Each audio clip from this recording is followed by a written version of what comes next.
నమస్కారం ETV news కి స్వాగతం ముందుగా ముఖ్యాంశాలు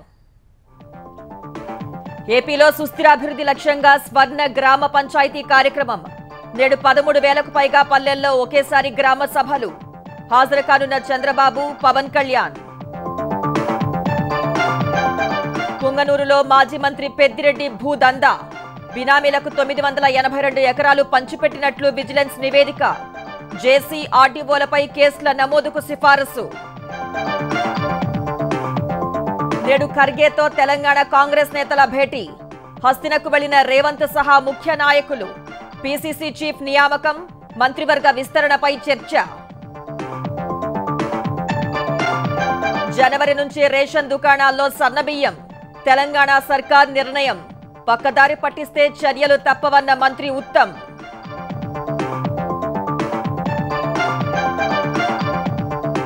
కోల్కతా ఘటనలో మాజీ ప్రిన్సిపల్ కు పాలిగ్రాఫ్ పరీక్షలు సీబీఐకి అనుమతిచ్చిన స్థానిక కోర్టు మరో 4 వైద్యుల్ని ప్రశ్నించనున్న అధికారులు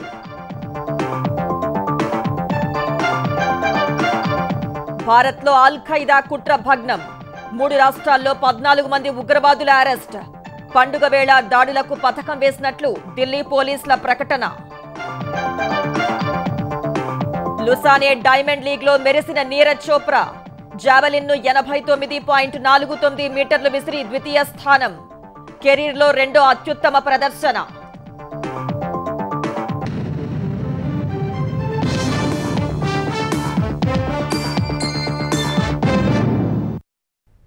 ఆంధ్రప్రదేశ్లో గ్రామాల సుస్థిరాభివృద్ధి పల్లెలు మళ్లీ కళకళలాడాలన్న లక్ష్యంతో కూటమి ప్రభుత్వం స్వర్ణ గ్రామ పంచాయతీ పేరుతో ప్రత్యేక కార్యక్రమానికి శ్రీకారం చుట్టింది గ్రామాభివృద్ధికి 4 ప్రధాన అంశాలతో ఇవాళ ఒకేసారి 13,326 పంచాయతీల్లో గ్రామ సభలు నిర్వహించనుంది కోనసీమ జిల్లా కొత్తపేట మండలం వానపల్లిలో నిర్వహించే గ్రామ సభలో సీఎం చంద్రబాబు అన్నమయ్య జిల్లా రైల్వే కోడూరు మండలం మైసూరువారిపల్లె గ్రామ సభలో డిప్యూటీ సీఎం పవన్ కళ్యాణ్ పాల్గొంటారు వైసీపీ ప్రభుత్వ హయాంలో నిర్లక్ష్యానికి గురైన గ్రామ పంచాయతీల్ని తిరిగి గాడిలో పెట్టేందుకు కూటమి ప్రభుత్వం స్వర్ణ గ్రామ పంచాయతీ పేరుతో ప్రత్యేక కార్యక్రమం చేపట్టింది 4 అంశాలతో గ్రామీణాభివృద్ధికి ప్రణాళికలు రూపొందించనుంది ఏపీ వ్యాప్తంగా 13,326 గ్రామ పంచాయతీల్లో ఈ ఒక్కరోజు గ్రామ సభలు నిర్వహించనున్నారు కోనసీమ జిల్లా కొత్తపేట మండలం వానపల్లిలో నిర్వహించే గ్రామ సభలో సీఎం చంద్రబాబు అన్నమయ్య జిల్లా రైల్వే కోడూరు మండలం మైసూరువారిపల్లె గ్రామ సభలో డిప్యూటీ సీఎం పవన్ కళ్యాణ్ పాల్గొంటారు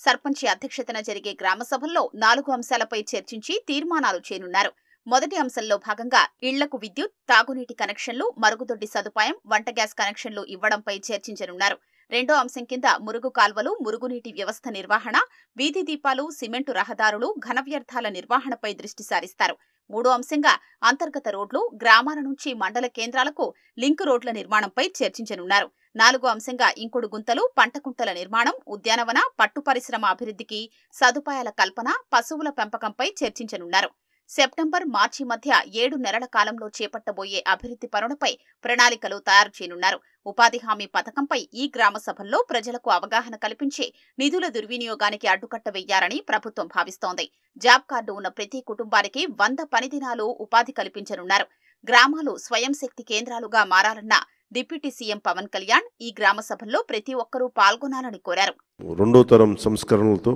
పంచాయతీ మలిదశ విప్లవం మన ఆంధ్ర రాష్ట్రం నుంచే మొదలు పెడుతున్నాం ఆ సంస్కరణలు కొనసాగింపుగా గ్రామ సభలు నిర్వహిస్తున్నాం గ్రామ సభ అంటే ఒక 10 మంది చేరడం కాదు గ్రామాభివృద్ధికి బాధ్యత తీసుకోవటం మన గ్రామాన్ని మనమే పరిపాలించుకోవడం సాధారణ పంచాయతీలను స్వయం శక్తి పంచాయతీలుగా సాకారం చేసుకునేలా మేము ఈ పంచాయతీల గ్రామ సభల్లో పాల్గొనండి దిగ్విజయం చేయండి గ్రామాల్లో ఏ పనులు చేపట్టాలనే నిర్ణయాధికారం గ్రామస్తులకే అప్పగించనున్నారు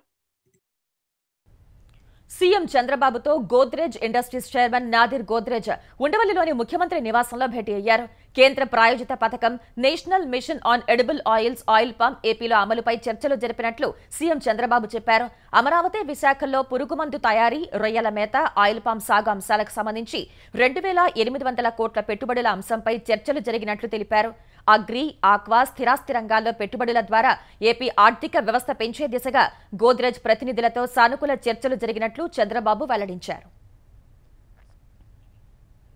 ఆంధ్రప్రదేశ్లోని పురపాలక సంఘాల పరిధిలోని అనధికారిక లేఅవుట్లపై చర్యలు తీసుకోవాలని మంత్రి నారాయణ ఆదేశించారు. వాటిని ప్రజల ముందు ఉంచాలని అధికారులకు సూచించారు. మున్సిపాలిటీల పరిధిలో 50% మేర అనధికారిక లేఅవుట్లు ఉన్నట్లు మున్సిపల్ శాఖ అంచనా వేస్తోంది.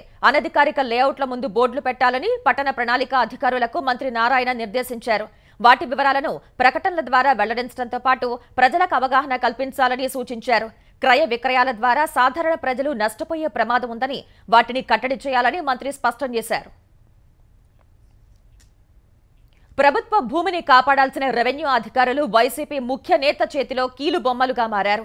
సంయుక్త కలెక్టర్ నుంచి తహసీల్దార్ వరకు ప్రతి ఒక్కరూ ఆయన చేసిన అక్రమాల్లో భాగస్వాములయ్యారు. 100 కోట్ల విలువైన ప్రభుత్వ భూమిని పప్పు బెల్లం మాదిరిగా పంచిపెట్టారు. పొంగనూరులో మాజీ మంత్రి పెద్దిరెడ్డి రామచంద్రారెడ్డి భూదందాపై ప్రభుత్వానికి ప్రాథమిక నివేదిక సమర్పించిన విజిలెన్స్ అండ్ ఎన్ఫోర్స్మెంట్ విభాగం కుట్రలో పాల్గొన్న అందరిపై చర్యలకు సిఫారసు చేసింది. వైసీపీ నేత మాజీ మంత్రి పెద్దిరెడ్డి రామచంద్రారెడ్డి భూదందా ఒక్కొక్కటి వెలుగులోకొస్తోంది. వేల ఎకరాలు బినామీల పేరిట దోచుకున్న పెద్దిరెడ్డికి నాటి అధికారులు అడుగులకు మడుగులొత్తారు. చిత్తూరు జిల్లా పుంగనూరు మండలం రాగానిపల్లిలో 100 కోట్లకు పైగా విలువైన 982.48 ఎకరాల ప్రభుత్వ భూమిని ప్రైవేటు పట్టా భూములుగా మార్చేసి కట్టబెట్టారు. ఈ వ్యవహారంలో అప్పటి చిత్తూరు జిల్లా జాయింట్ కలెక్టర్, ప్రస్తుత తిరుపతి కలెక్టర్ ఎస్ వెంకటేశ్వర్ కుట్రకు పాల్పడినట్లు విజిలెన్స్ అండ్ ఎన్ఫోర్స్మెంట్ విభాగం తేల్చింది. ఆయనతో పాటు పలమనేరు ఆర్డీఓలుగా పనిచేసిన పులి శ్రీనివాసులు, మనోజ్ కుమార్ రెడ్డి, నాటి పలమనేరు తహసీల్దార్ సీతారాం ఈ అవినీతిలో భాగస్వాములుగా విచారణలో వెల్లడైంది. వీరంతా నేరపూరిత కార్యకలాపాలకు పాల్పడి ప్రభుత్వ భూముల మ్యూటేషన్లో అక్రమాలు చేసినట్లు విజిలెన్స్ అండ్ ఎన్ఫోర్స్మెంట్ నిర్ధారించింది. వీరందరిపైనా కేసులు నమోదు చేయాలని ప్రభుత్వానికి నివేదించింది. ఈ ప్రభుత్వ భూమిని తిరిగి స్వాధీనం చేసుకోవడంతో పాటు బాధ్యులపై చట్టపరంగా చర్యలు చేపట్టాలని ప్రభుత్వానికి సిఫార్సు చేసింది. రాగానిపల్లెలో 982.48 ఎకరాల భూమికి పుంగనూరు జమీందార్ మహదేవరాయలు కుమారుడు శంకరరాయలు పేరిట 1958 ఫిబ్రవరి 20న చిత్తుపట్టా జారీ అయ్యింది. అనంతరం ఆయన దాన్ని పలువురికి విక్రయించారు. ఆ తర్వాత 1977లో ఈ చిత్తుపట్టాను అప్పటి కలెక్టర్ రద్దు చేశారు. దీంతో ఈ భూమిపై కొన్నేళ్లుగా వివాదం నడుస్తోంది. ఈ భూమికి సంబంధించిన సెటిల్మెంట్ పునః ప్రారంభించాలంటూ 2022 ఏప్రిల్ 28న నాటి చిత్తూరు జిల్లా జాయింట్ కలెక్టర్ సెటిల్మెంట్ అధికారైన ఎస్ వెంకటేశ్వర్ను ఆదేశించారు. ఆయన నిబంధనలు, చట్టపరమైన అంశాలు పట్టించుకోకుండా, సరైన తనిఖీలు చేయకుండా చిత్తుపట్టా కింద ఉన్న ఆ భూమిపై హక్కులిచ్చేందుకు అవకాశం కల్పించారు. మాజీ మంత్రి పెద్దిరెడ్డి దురుద్దేశంతోనే ఈ కుట్రకు పాల్పడ్డారని, ప్రభుత్వానికి తీవ్ర నష్టం కలిగించారని విజిలెన్స్ నివేదికలో స్పష్టం చేసింది. పెద్దిరెడ్డి బినామీలైన ఎన్ వెంకట్రెడ్డి, మరికొందరు వ్యక్తులు ఈ 982.48 ఎకరాల భూమిని నిషేధిత జాబితా నుంచి తొలగించాలని దరఖాస్తు చేసుకోగా నాటి పుంగనూరు తహసీల్దార్ ఆ దరఖాస్తుల్ని ఉన్నతాధికారులకు పంపించారు. నాటి జాయింట్ కలెక్టర్ పులి శ్రీనివాసులు ఈ భూమిని సబ్ డివిజన్ చేసేందుకు గతేడాది సెప్టెంబర్ 11న అనుమతిచ్చారు. అంతకుముందే పుంగనూరు తహసీల్దార్గా పనిచేసిన టి సీతారాం ఈ 982.48 ఎకరాల భూమిని ఆన్లైన్ వెబ్లాండ్ రికార్డ్స్లో చేర్చాలంటూ ఉన్నతాధికారులకు విన్నవించారు. మొత్తం విస్తీర్ణాన్ని 30 సబ్ డివిజన్లుగా విభజించి 28 మందికి కేటాయించాలని కోరారు. దీనిపై నాటి ఆర్డీఓ శివయ్య పలు అభ్యంతరాలు వ్యక్తం చేసి దస్త్రాన్ని వెనక్కు పంపించినా లెక్క చేయలేదు. ఇలా తహసీల్దార్ మొదలుకొని కలెక్టర్ వరకు అంతా కలిసి 100 ఎకరాల ప్రభుత్వ భూమిని పెద్దిరెడ్డి బినామీల పరం చేశారు. తెలంగాణకు కొత్త పీసీసీ అధ్యక్షుడి నియామకం, మంత్రివర్గ విస్తరణపై ఢిల్లీలో ఇవాళ కీలక సమావేశం జరగనుంది. ఏఐసీసీ అధ్యక్షుడు మల్లికార్జున ఖర్గే నివాసంలో జరిగే ఈ భేటీలో ఆ పార్టీ అగ్రనేత రాహుల్ గాంధీతో పాటు కేసీ వేణుగోపాల్ పాల్గొనున్నారు. పీసీసీ చీఫ్ రేసులో 5 పేర్లు పరిశీలనలో ఉండగా మంత్రివర్గంలో మరో 4కి చోటు దక్కే అవకాశం ఉన్నట్లు తెలుస్తోంది. తెలంగాణ పీసీసీకి కొత్త అధ్యక్షుడి నియామకం, మంత్రివర్గ విస్తరణకు ముహూర్తం దగ్గర పడింది. ఈ అంశాలపై చర్చించేందుకు సీఎం రేవంత్ రెడ్డి, మంత్రి ఉత్తమ్, కాంగ్రెస్ రాష్ట్ర వ్యవహారాల ఇన్ఛార్జ్ దీపాదాస్ మున్షి రాత్రి ఢిల్లీ వెళ్లగా ఉప ముఖ్యమంత్రి భట్టి విక్రమార్క ఉదయం వెళ్లారు. ఏఐసీసీ అధ్యక్షుడు ఖర్గే నివాసంలో మధ్యాహ్నం 12 గంటలకు జరిగే సమావేశంలో అగ్రనేత రాహుల్ గాంధీ, ఏఐసీసీ ప్రధాన కార్యదర్శి వేణుగోపాల్ తదితరులు పాల్గొనే అవకాశం ఉంది. పీసీసీ కొత్త అధ్యక్షుడు, మంత్రివర్గ విస్తరణపై గతంలో పలుమార్లు చర్చలు జరిగినా ముఖ్య నేతల మధ్య ఏకాభిప్రాయం కుదరక వాయిదా పడుతూ వచ్చింది. మంత్రివర్గంలోకి 6గురిని తీసుకునేందుకు అవకాశం ఉండగా ప్రస్తుతం 4గురికి చోటు దక్కొచ్చని తెలుస్తోంది. మాజీ మంత్రి సుదర్శన్ రెడ్డి, కోమటిరెడ్డి రాజగోపాల్ రెడ్డి, వాకిటి శ్రీహరి ముదిరాజ్, మల్రెడ్డి రంగారెడ్డి, ప్రేమ్ సాగర్ రావు, వివేక్లలో 4గురికి మాత్రమే అవకాశం లభించవచ్చని భావిస్తున్నారు. శ్రీహరికి మంత్రివర్గంలో చోటు కల్పిస్తామని సీఎం రేవంత్ రెడ్డి బహిరంగంగా ప్రకటించారు. తాము పార్టీలో చేరే సమయంలో మంత్రివర్గంలోకి తీసుకుంటామని హామీ ఇచ్చినట్లు కోమటిరెడ్డి రాజగోపాల్ రెడ్డి, వివేక్లు చెబుతున్నట్లు తెలిసింది. ఉమ్మడి నిజామాబాద్ జిల్లా నుంచి ప్రస్తుతం మంత్రివర్గంలో ఎవ్వరూ లేరు. పార్టీ సీనియర్ నేత సుదర్శన్ రెడ్డికి ఖచ్చితంగా అవకాశం లభిస్తుందన్న ప్రచారం జరుగుతోంది. సీఎం రేవంత్ రెడ్డి కూడా ఆయనకు అవకాశం ఇవ్వాలని కోరుతున్నట్లు తెలిసింది. మరో సీనియర్ ఎమ్మెల్యే మల్రెడ్డి రంగారెడ్డి కూడా గట్టిగా పోటీ పడుతున్నారు. రాజగోపాల్ రెడ్డి, సుదర్శన్ రెడ్డిలలో ఒక్కరికే అవకాశం లభిస్తే మల్రెడ్డికి ఛాన్స్ దక్కుతుందని సమాచారం. ప్రేమ్ సాగర్ రావు కోసం మరో ముఖ్య నేత పట్టుబడుతున్నట్లు తెలిసింది. మదన్ మోహన్ రావు కూడా గట్టి ప్రయత్నాలు చేస్తున్నట్లు సమాచారం. మైనారిటీల నుంచి కూడా ఒకరికి అవకాశం కల్పించాలని పార్టీ నాయకత్వం ఆలోచన చేస్తున్నట్లు తెలుస్తోంది. మరోవైపు పీసీసీ చీఫ్ రేసులో 5గురు ఉన్నట్లు సమాచారం. బీసీ సామాజిక వర్గం నుంచి మహేష్ కుమార్ గౌడ్, మధు యాష్కి గౌడ్, ఎస్సీల నుంచి సంపత్ కుమార్, లక్ష్మణ్ కుమార్, ఎస్టీల నుంచి ఎంపీ బలరాం నాయక్ పేర్లు పరిశీలనలో ఉన్నాయి. ఎస్సీలకు ఇవ్వాలనుకుంటే వర్గీకరణ నేపథ్యంలో లక్ష్మణ్ కుమార్ కు, ఎస్టీలైతే బలరాం నాయక్ కు, బీసీలకైతే మహేష్ కుమార్ గౌడ్ కు పీసీసీ చీఫ్ పదవి దక్కే అవకాశం ఎక్కువగా ఉన్నట్లు తెలుస్తోంది. సామాజిక సమీకరణాల్ని పరిగణలోకి తీసుకుని మంత్రివర్గం, PCC chief, deputy speaker, chief whip పదవులపై చర్చించి తుది నిర్ణయం తీసుకునే అవకాశం ఉన్నట్లు సమాచారం. ఔటర్ రింగ్ రోడ్ వరకు ఉన్న గ్రామ పంచాయతీలను పట్టణ ప్రాంతాలుగా అభివృద్ధి చేయాలని తెలంగాణ ప్రభుత్వం నిర్ణయించినట్లు పరిశ్రమల శాఖ మంత్రి డి శ్రీధరబాబు తెలిపారు. ఔటర్ రింగ్ రోడ్ వరకు ఉన్న ప్రాంతాలను కోర్ అర్బన్ రీజియన్ గా అభివృద్ధి చేస్తామన్నారు. శివారు మున్సిపాలిటీల నుంచి ఔటర్ రింగ్ రోడ్ వరకు ఉన్న 23 గ్రామ పంచాయతీల విలీనం, పునర్వ్యవస్థీకరణపై మార్గదర్శకాల రూపకల్పనకు ప్రభుత్వం ఏర్పాటు చేసిన మంత్రివర్గ ఉపసంఘం మంత్రి శ్రీధర్బాబు అధ్యక్షతన సమావేశమైంది. పంచాయతీల పునర్వ్యవస్థీకరణ వల్ల గ్రామీణ ప్రాంతాలు వేగంగా అభివృద్ధి చెందుతాయని తెలిపారు. Outer ring road, regional ring road మధ్య లింక్ రహదారులు నిర్మిస్తామని, ఫలితంగా కనెక్టివిటీ పెరిగి గ్రామాల రూపురేఖలు మారిపోతాయని మంత్రి శ్రీధర్బాబు ఆశాభావం వ్యక్తం చేశారు. పోలాండ్లో 2 రోజుల పర్యటన ముగించుకున్న ప్రధాని మోదీ ఉక్రెయిన్ పర్యటనకు వెళ్లారు. 10 గంటల రైలు ప్రయాణం తర్వాత ఉక్రెయిన్ రాజధాని కీవ్కు చేరుకోనున్నారు. ఉక్రెయిన్ అధ్యక్షుడు జెలెన్స్కీ ఆహ్వానం మేరకు ఆ దేశ పర్యటనకు వెళ్లిన ప్రధాని మోదీ రష్యాతో కొనసాగుతున్న వివాదానికి శాంతియుత పరిష్కారంపై చర్చించనున్నట్లు చెప్పారు. ద్వైపాక్షిక సహకారాన్ని బలోపేతం చేయడానికి యత్నిస్తానన్నారు. ఒక స్నేహితుడిగా, భాగస్వామిగా ఉక్రెయిన్లో శాంతి, స్థిరత్వం త్వరగా ఏర్పడాలని ఆశిస్తున్నట్లు పేర్కొన్నారు. 1991లో ఉక్రెయిన్కు స్వాతంత్ర్యం వచ్చిన తర్వాత భారత ప్రధాని ఆ దేశంలో పర్యటించడం ఇదే తొలిసారి. 6 వారాల కింద రష్యాలో పర్యటించిన ప్రధాని మోదీపై అమెరికా సహా పశ్చిమ దేశాలు విమర్శలు చేశాయి. ఈ నేపథ్యంలోనే ప్రధాని మోదీ ఉక్రెయిన్ పర్యటన ప్రాధాన్యం సంతరించుకుంది. సార్వత్రిక ఎన్నికల్లో జమ్మూ కాశ్మీర్ సహా మరికొన్ని రాష్ట్రాలు కాంగ్రెస్ పార్టీకి మరో 25 సీట్లు అదనంగా ఇచ్చి ఉంటే రాహుల్ ప్రధాని అయ్యేవారని కాంగ్రెస్ చీఫ్ మల్లికార్జున ఖర్గే అన్నారు. జమ్మూలో కాంగ్రెస్ శ్రేణుల్ని ఉద్దేశించి ప్రసంగించిన ఆయన ప్రధాని మోదీ జమ్మూ కశ్మీర్ రాష్ట్ర హోదాను కేంద్రపాలిత ప్రాంతంగా తగ్గించారని విమర్శించారు. లోక్సభ ఎన్నికల్లో గట్టి దెబ్బ తగిలినా ప్రధానిలో అహంకారం తగ్గలేదని మండిపడ్డారు. జమ్మూ కశ్మీర్ అసెంబ్లీ ఎన్నికల్లో పార్టీ గెలుపు కోసం ప్రతి ఒక్కరూ తీవ్రంగా పనిచేయాలని కోరారు. తమ పార్టీ గెలిస్తే రాష్ట్ర హోదా పునరుద్ధరించడంతో పాటు శాసన మండలిని తిరిగి ఏర్పాటు చేస్తుందని చెప్పారు. జిల్లాతో పాటు పంచాయతీలు, మున్సిపాలిటీలకు ఎన్నికలు జరుగుతాయని ఖర్గే వివరించారు. ఈ ఎన్నికల్లో కాంగ్రెస్ గెలిస్తే మోదీ నియంతృత్వం కొనసాగదన్నారు.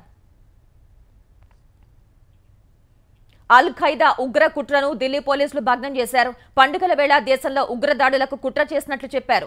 జార్ఖండ్, రాజస్థాన్, ఉత్తరప్రదేశ్కు చెందిన 11 మందిని అరెస్ట్ చేయడంతో పాటు మరో 3 అదుపులోకి తీసుకున్నారు. వారి నుంచి పలు ఆయుధాలు స్వాధీనం చేసుకున్నారు.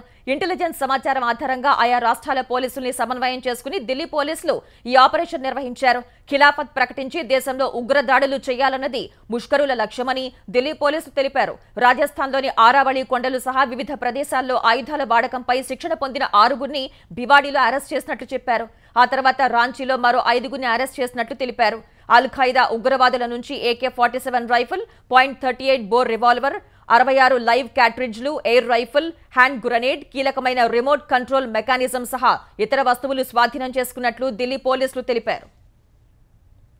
తెలంగాణలో జనవరి నుంచి రేషన్ కార్డులపై సన్నబియ్యం పంపిణీ చేయనున్నట్లు పౌర సరఫరాల శాఖ మంత్రి ఎన్ ఉత్తమ్ కుమార్ రెడ్డి తెలిపారు. సచివాలయంలో జరిగిన తెలంగాణ విజిలెన్స్ కమిటీ సమావేశంలో రెవెన్యూ మంత్రి పొంగులేటి శ్రీనివాస్ రెడ్డితో కలిసి పాల్గొన్నారు. పీడీఎస్ బియ్యాన్ని పక్కదారి పట్టిస్తే డీలర్షిప్ రద్దు చేయటమే కాకుండా జరిమానా విధిస్తామని హెచ్చరించారు.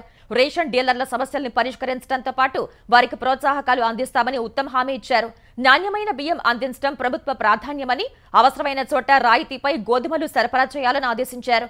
పాఠశాలలు, హాస్టళ్లకు సరఫరా చేస్తున్న బియ్యం నాణ్యతకు చర్యలు తీసుకోవాలని ఆదేశించారు. 500కే గ్యాస్ సిలిండర్లు అందించే మహాలక్ష్మి పథకానికి విస్తృత ప్రచారం కల్పించాలని మంత్రి ఉత్తమ్ అధికారులకు సూచించారు. తెలంగాణ గవర్నర్ జిష్ణుదేవ్ వర్మ రాజ్భవన్లో వివిధ శాఖల ఉన్నతాధికారులతో సమావేశమయ్యారు. ఈ భేటీలో మున్సిపల్ అడ్మినిస్ట్రేషన్, పంచాయతీరాజ్, గ్రామీణాభివృద్ధి, వైద్యం, కుటుంబ సంక్షేమం, గిరిజన సంక్షేమం, పర్యాటక సాంస్కృతిక శాఖతో పాటు ఆర్థిక శాఖ ఉన్నతాధికారులు పాల్గొన్నారు. ఈ సందర్భంగా గవర్నర్ పలు కీలక విషయాలపై చర్చించారు. ప్రతి శాఖకు సంబంధించి కేంద్ర పథకాల అమలు, వాటిపై అవగాహన గురించి చర్చించారు. ఈ సందర్భంగా అధికారులు తమ శాఖలకు సంబంధించి పవర్ పాయింట్ ప్రజెంటేషన్ ఇచ్చారు. గ్రామ పంచాయతీలను బలోపేతం చేయడంతో పాటు వాటిని ఉన్నతంగా తీర్చిదిద్దాలని గవర్నర్ వారికి సూచించారు. ప్రజా గాయకుడు గద్దర్ పేరుతో సినీ అవార్డులు ప్రదానం చేయనున్నట్లు ప్రకటించిన తెలంగాణ ప్రభుత్వం ఆ దిశగా కార్యాచరణ మొదలుపెట్టింది. తెలంగాణ ఫిల్మ్ డెవలప్మెంట్ కార్పొరేషన్ ఇచ్చిన ప్రతిపాదనలను పరిశీలించి గద్దర్ అవార్డుల ప్రదానానికి సంబంధించిన విధి విధానాలు, లోగో తయారీకి సినీ ప్రముఖులతో ఓ కమిటీని ఏర్పాటు చేసింది. ఈ కమిటీకి ప్రముఖ దర్శకులు బి నరసింగరావు అధ్యక్షునిగా, నిర్మాత దిల్ రాజు ఉపాధ్యక్షునిగా వ్యవహరించనున్నారు. దర్శకేంద్రుడు రాఘవేంద్రరావు, అందెశ్రీ, తమ్మారెడ్డి భరద్వాజ, అల్లు అరవింద్, గుమ్మడి వెన్నెల, తనికెళ్ల భరణి, డి సురేష్ బాబు, చంద్రబోస్, ఆర్ నారాయణమూర్తి, వందేమాతరం శ్రీనివాస్, అల్లాని శ్రీధర్, సానా యాదిరెడ్డి, హరీష్ శంకర్, వేణు సలహాదారులుగా ఉంటారని పేర్కొన్న ప్రభుత్వం ఈ కమిటీతో చర్చించి తదుపరి కార్యాచరణ మొదలుపెట్టాలని ఎఫ్డీసీని ఆదేశించింది. అనకాపల్లి జిల్లా అచ్యుతాపురం సెజ్లో జరిగిన ఘోర ప్రమాదంపై జాతీయ హరిత ట్రైబ్యునల్ సుమోటోగా విచారణ చేపట్టింది. ఈ ఘటనలో 17 మంది మరణించడంతో పాటు పలువురు గాయపడినట్లు పత్రికల్లో వచ్చిన వార్తల ఆధారంగా NGT chairman justice Prakash Srivastava, సభ్యులు justice Arun Kumar Tyagi, doctor A Senthil వేళ్లతో కూడిన బెంచ్ ఆంధ్రప్రదేశ్ ప్రభుత్వానికి, ఎసెన్షియా అడ్వాన్స్డ్ సైన్సెస్ ఫార్మా కంపెనీకి నోటీసులు జారీ చేసింది. కేసు తదుపరి విచారణను చెన్నై ఎన్జీటీ బెంచ్కు బదిలీ చేసింది. వైసీపీ ప్రభుత్వంలో ఏపీలో పెట్టుబడులు పెట్టేందుకు, పారిశ్రామికవేత్తల్లో సన్నగిల్లిన నమ్మకాన్ని పునరుద్ధరించేందుకు, కొత్త పరిశ్రమల ఏర్పాటుకు, నూతన విధానాల రూపకల్పనకు కృషి చేస్తున్నట్లు ఐటీ శాఖ మంత్రి నారా లోకేష్ తెలిపారు.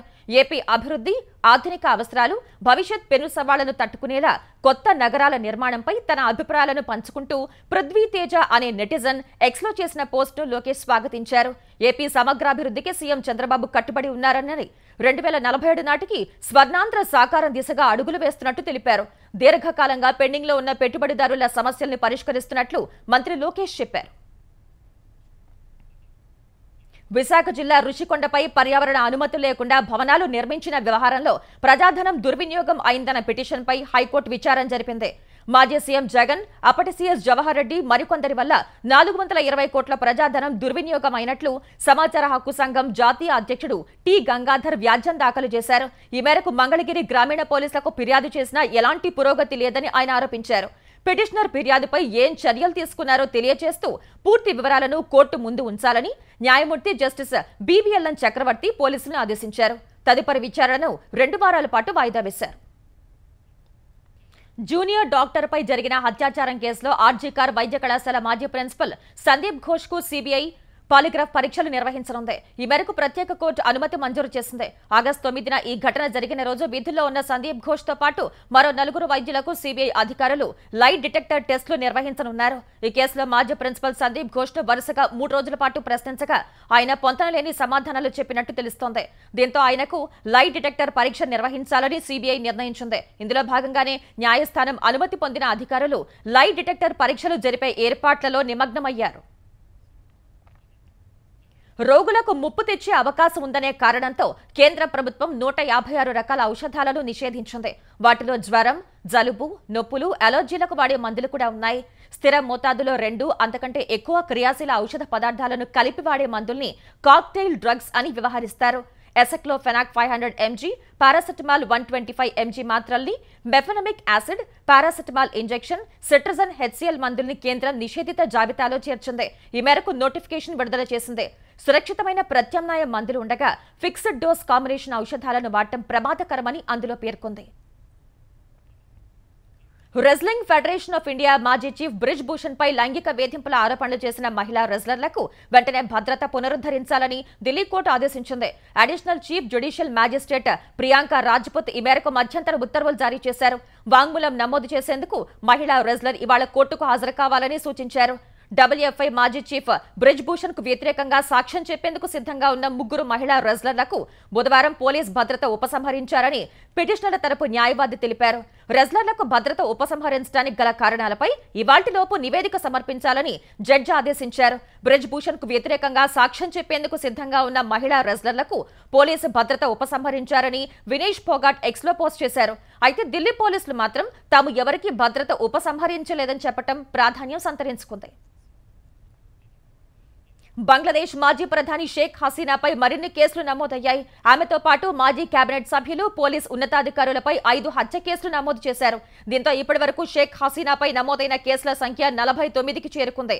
5 హత్య కేసుల్లో 3 ఢాకాలో, మిగతా 2 నార్సింగిడి, బోగురాలో నమోదైనట్లు డైలీ స్టార్ పత్రిక ఓ కథనంలో తెలిపింది. 49 కేసుల్లో 40 హత్య కేసులే అని పేర్కొంది. మరోవైపు బంగ్లాదేశ్లో మానవ హక్కుల ఉల్లంఘనలను విచారించే ప్రక్రియపై చర్చించడానికి ఐరాస నిపుణుల బృందం బంగ్లాదేశ్లో పర్యటిస్తోంది. షేక్ హసీనా గద్దె దిగటానికి ముందు, తర్వాత జరిగిన పరిణామాలపై తాత్కాలిక ప్రభుత్వంతో చర్చించనుంది. ఉక్రెయిన్ డ్రోన్ దాడి కారణంగా రష్యాలోని చమురు కేంద్రంలో చెలరేగిన మంటలు వరుసగా 5వ రోజు కూడా కొనసాగాయి. ఈ మేరకు ప్లానెట్ ల్యాబ్స్ PBC ఉపగ్రహ చిత్రాలను విడుదల చేసింది. శాటిలైట్ చిత్రాల్లో చమురు డిపోలో చెలరేగిన మంటలు ఇంకా తీవ్రంగా మండుతున్నట్లు కనిపిస్తున్నాయి. ఆదివారం ఉక్రెయిన్ దళాలు జరిపిన దాడిలో ప్రోలెటార్స్క్ నగరంలోని చమురు కేంద్రంలోని స్టోరేజ్ ట్యాంకుల్లో మంటలు చిక్కుకున్నాయి. ప్లోరెటార్స్క్ నగరాన్ని దట్టమైన పొగలు కమ్మేసినట్లు చిత్రాల్లో కనిపించాయి.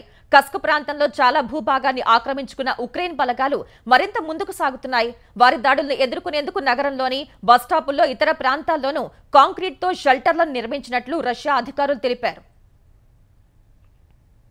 బ్రిటన్ సాంకేతిక దిగ్గజం అటానమీ కార్పొరేషన్ వ్యవస్థాపకుడు మైక్ లించ్ మృతదేహం లభ్యమైందని ఇటలీ కోస్ట్ గార్డ్ తెలిపింది. మరో 4 మృతదేహాలను వెలికితీసినట్లు వెల్లడించింది. మరొకరి ఆచూకీ లభ్యం కాలేదని పేర్కొంది. ఇటలీలోని సిసిలీ సముద్ర తీరంలో ఈ నెల 19న విలాసవంతమైన బయేసియాన్ సూపర్ యాట్ తీవ్రమైన సుడిగాలి కారణంగా బోల్తాపడింది. వెంటనే రంగంలోకి దిగిన ఇటలీ తీర రక్షక దళం 15 మందిని కాపాడింది. యాట్లో బ్రిటన్, అమెరికా, కెనడాలకు చెందిన 22 మంది ప్రయాణికులు ఉన్నారని అధికారులు తెలిపారు. ఈ ట్రిప్ ను తన సహోద్యోగుల కోసం మైక్ లించ్ ఏర్పాటు చేసినట్లు అటానమీ కార్పొరేషన్ ప్రతినిధి తెలిపారు. మైక్ లించ్ పై అమెరికా టెక్ దిగ్గజం HP సాఫ్ట్వేర్ ను దొంగిలించారంటూ గతంలో కేసు వేసింది. ఈ కేసులో ఇటీవల ఆయన నిర్దోషిగా తేలటంతో లించ్ ఈ ట్రిప్ ప్లాన్ చేశారు. Star javelin thrower Neeraj Chopra Lausanne diamond league లో 2వ స్థానంలో నిలిచాడు. గురువారం తన చివరి ప్రయత్నంలో 89.49 మీటర్ల దూరం ఈటెను విసిరి సీజన్లో అత్యుత్తమ ప్రదర్శనను నమోదు చేశాడు. 26 ఏళ్ల చోప్రా తన 5వ ప్రయత్నంలో ఈటెను 85.58 మీటర్ల దూరం విసరటానికి ముందు 4వ రౌండ్ వరకు 4వ స్థానంలో కొనసాగాడు. చివరిదైన 6వ ప్రయత్నంలో 89.49 మీటర్ల దూరానికి ఈటెను విసిరి పారిస్ ఒలింపిక్స్ లో కంటే మెరుగైన ప్రదర్శన చేశాడు. 2 సార్లు ప్రపంచ ఛాంపియన్, పారిస్ ఒలింపిక్స్ కాంస్య పతక విజేత గ్రెనడాకు చెందిన ఆండర్సన్ పీటర్స్ 90.61 మీటర్లతో తొలి స్థానంలో నిలిచాడు. జర్మనీకి చెందిన జూలియన్ వెబర్ 87.08 మీటర్లతో 3వ స్థానంలో నిలిచాడు. ఈ season diamond league finals September 14న బ్రసెల్స్ లో జరుగుతాయి.